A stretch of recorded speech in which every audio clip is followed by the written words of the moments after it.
ಹೀಗೆ 15 ನಿಮಿಷ 56 ನಿಮಿಷದಿಂದ 15 ನಿಮಿಷಕ್ಕೆ ನಾವು ಬಂದರೆ ಆ 15 ನಿಮಿಷದಲ್ಲಿ ಸುಮಾರು ಇದು 6000 ಕಿಲೋಮೀಟರ್ ಪರ್ ಅವರ್ ದೂರದಲ್ಲಿ ಸ್ಪೀಡ್ನಲ್ಲಿ ಚಲಿಸ್ತಾ ಇರುತ್ತೆ. 6000 ಕಿಲೋಮೀಟರ್ ಪರ್ ಅವರಲ್ಲಿ ಆ 15 ನಿಮಿಷದಲ್ಲಿ ಎಂಟ್ರಿ ಟೈಮಲ್ಲಿ ಆ ಒಂದು ನಮ್ಮ ಕ್ಯಾಪ್ಸೂಲ್ ಚಲಿಸ್ತಾ ಇರುತ್ತೆ. ಈ 15 ನಿಮಿಷದಲ್ಲಿ ಅದನ್ನು ಮತ್ತೆ ಬೇಕಾದಂಥ ಒಂದು ಏನು ಥ್ರಸ್ಟ್ ಫೈರಿಂಗ್ ಮಾಡಬೇಕಾಗತ್ತೆ. ಆ ಥ್ರಸ್ಟ್ ಫೈರಿಂಗ್ ಮಾಡಿ ಅದರಲ್ಲಿ ಏನು ಆಲ್ಟಿಟ್ಯೂಡ್ ಮತ್ತು ವೆಲಾಸಿಟಿ ಆಲ್ಟಿಟ್ಯೂಡ್ ಮತ್ತು ಅದರದ್ದು ಡೈರೆಕ್ಷನ್ ಏನಿದೆ ಅದನ್ನು ಕಂಟ್ರೋಲ್ ಮಾಡಿಕೊಂಡು ಅದನ್ನು ಕೆಳಗಡೆ ತರಬೇಕಾದಂಥ ಒಂದು ಪ್ರಸಂಗ ಬರುತ್ತೆ. ಈ 15 ನಿಮಿಷ ಇದೆಯಲ್ಲ ಅದು ಇನ್ನೂ ಕೂಡ ಭಾಳಷ್ಟು ಕ್ರಿಟಿಕಲ್ ಆಗುವಂಥ ಒಂದು ಪೀರಿಯಡ್ ಆಗುತ್ತೆ. ಆ 15 ನಿಮಿಷದಲ್ಲಿ 4 ನಿಮಿಷದವರೆಗೂ ಒಂದು 6500 ಕಿಲೋಮೀಟರ್ ಪರ್ ಅವರ್ ಸ್ಪೀಡಲ್ಲಿ ಚಲಿಸ್ಕೊಂಡು ಬರುತ್ತೆ. 4 ನಿಮಿಷದಲ್ಲಿ ಬಂದಾಗ ಅಲ್ಲಿ 2 ಪ್ಯಾರಾಚೂಟ್ಗಳನ್ನ ಡಿಪ್ಲಾಯ್ ಮಾಡೋಕ್ಕಾಗುತ್ತೆ. ಆ 2 ಪ್ಯಾರಾಚೂಟ್ನ ಡಿಪ್ಲಾಯ್ ಮಾಡಿ ಬಹಳಷ್ಟು ಒಂದು ಸ್ಪೀಡನ್ನು 565 ಕಿಲೋಮೀಟರ್ 600 ಕಿಲೋಮೀಟರ್ ಪರ್ ಅವರ್ ಸ್ಪೀಡಿಗೆ ನಾವು ರೆಡ್ಯೂಸ್ ಮಾಡಬೇಕಾಗುತ್ತೆ.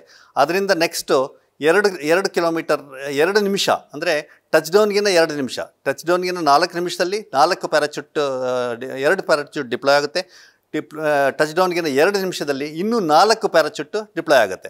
ಆ ಡಿಪ್ಲಾಯ್ ಆಗಿದ್ರಲ್ಲಿ 2 ನಿಮಿಷದಲ್ಲಿ ಏನು 565 600 ಕಿಲೋಮೀಟರ್ ಪರ್ ಅವರ್ ಸ್ಪೀಡಲ್ಲಿ ಇರುತ್ತೆ ಆ ವೆಹಿಕಲ್, ಅದನ್ನು ಸುಮಾರಿಗೆ 6 ಕಿಲೋಮೀಟರ್ ಪರ್ ಅವರ್ ಸ್ಪೀಡಿಗೆ ರೆಡ್ಯೂಸ್ ಮಾಡಿ ಅದನ್ನು ಸ್ಪ್ಲಾಶ್ ಡೌನ್ ಮಾಡಬೇಕಾಗತ್ತೆ. ಆ ಸ್ಪ್ಲಾಶ್ ಡೌನ್ ಮಾಡ್ತಿದ್ದಾಗೇ ಇನ್ನೂ ಆ ವೆಲಾಸಿಟಿ ಇರುತ್ತೆ ಮತ್ತು ಮೊಮೆಂಟಮ್ ಇರುತ್ತೆ. ಆ ಮೊಮೆಂಟಮ್ ಇರೋದ್ರಿಂದ ಅಲ್ಲಿ ಸಮುದ್ರದಲ್ಲಿ ಏನು ನೇವಲ್ ಶಿಪ್ ಇದೆ ಆ ನೇವಲ್ ಟೀಮ್ ಬಂದುಬಿಟ್ಟು ಆ ಒಂದು ಕ್ಯಾಪ್ಸೂಲ್ನ ಪಿಕಪ್ ಮಾಡ್ಕೊಳ್ಳುತ್ತೆ.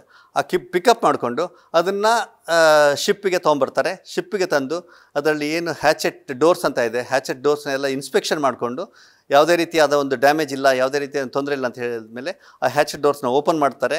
ಹ್ಯಾಚೆಟ್ ಡೋರ್ಸ್ನ ಓಪನ್ ಮಾಡಿ ಒಬ್ಬೊಬ್ಬರಾಗಿ ಇವರು ಆಸ್ಟ್ರೋನಾಟ್ಸ್ನ ಹೊರಗಡೆ ತರುವಂಥ ಒಂದು ಪ್ರಯತ್ನ ನಡೆಯುತ್ತೆ. ಅದರಲ್ಲಿ ಮತ್ತೆ ಕ್ರೂಷಿಯಲ್ ಏನಂತ ಹೇಳಿದ್ರೆ ಈ ಒಂದು 17 ಅವರ್ ಜರ್ನಿ ಆಗಿರುತ್ತೆ. ಆ 17 ಅವರ್ ಜರ್ನಿನಲ್ಲಿ ಅವರಿಗೆ ಸಾಕಷ್ಟು ಅವರಿಗೆ ಟೈರ್ಡ್ನೆಸ್ ಆಗಿರುತ್ತೆ ಮತ್ತು ಸಾಕಷ್ಟು ಸ್ಟ್ರೈನ್ ಆಗಿರುತ್ತೆ.